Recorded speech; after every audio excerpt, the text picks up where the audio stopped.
الحمزاوي، كمال الحساني، تحيات المجد والخلود الشريف بطلال، محمد بودروة، تحيات المجد والخلود شهيد معطرة، عبد الوهاب زيتون، تحية نضالية المعطلين ومعطلات في العوارزازات.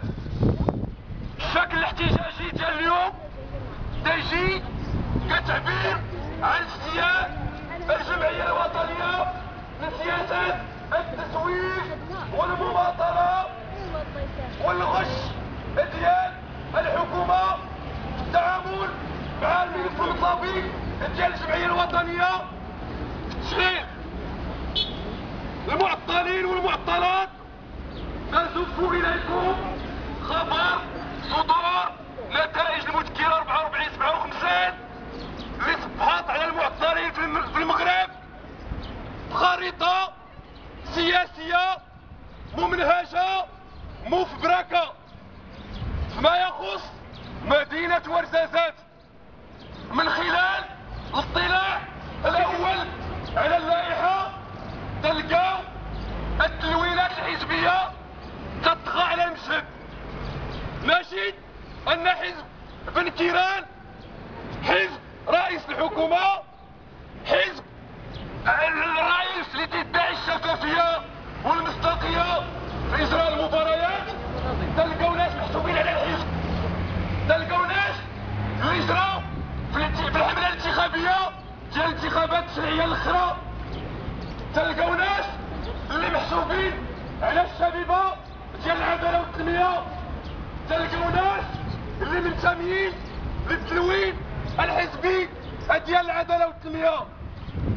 نجد كطرف ثاني حزب الاستغلال، الناس ديال حزب الاستغلال اللي تيجوا بأعداد كبيرة في اللائحة وتنجيو في المرتبة الثالثة.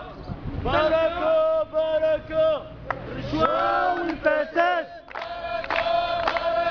راكم شوتوا البلاد، الفساد والفساد، راكم شوتوا البلاد، الرشوة والفساد، راكم شوتوا البلاد.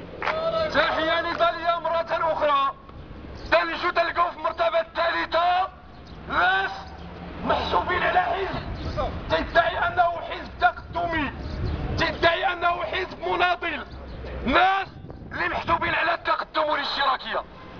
راه الناس ديال الحكومة داروا الوسيعة بيناتهم، الناس ديال الحكومة داروا الوسيعة بيناتهم فيما يخص مناصب المذكرة المشؤومة تاع 44/57، بما معناه اش لاحظتوا من هذا الشيء ان السياسات اللي كانت تكرسها الحكومات السابقة جا السيد رئيس الحكومة ويكرسها، تيدخل الناس ديالو الادارات العمومية والمرفق العمومي باش يخدم المصالح ديالو وللناس ديالو، تيوجد ولايات تشريعية ثانية. نحن من موقعنا من داخل الجمعية الوطنية لن نصمت ابدا، سنواجه هذه المذكرة والمذكرات المشؤومة المقبلة. المباريات مشبوهة، المباريات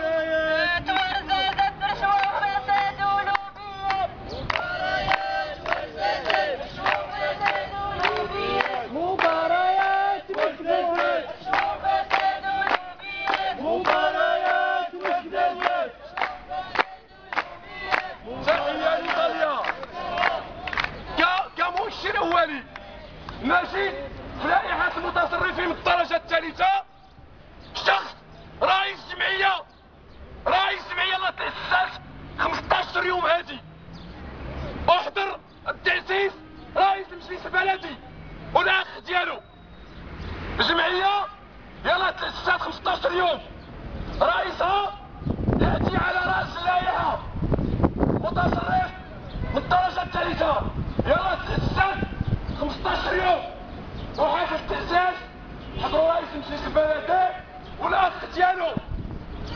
هنا تنطرحوا 100 مليون علامة استفهام على الشفافية، على المصداقية اشنا هي الآليات اللي قدمت وزارة الداخلية واشنا هي الضمانات باش ضمننا امتحان شفاف ونزيه.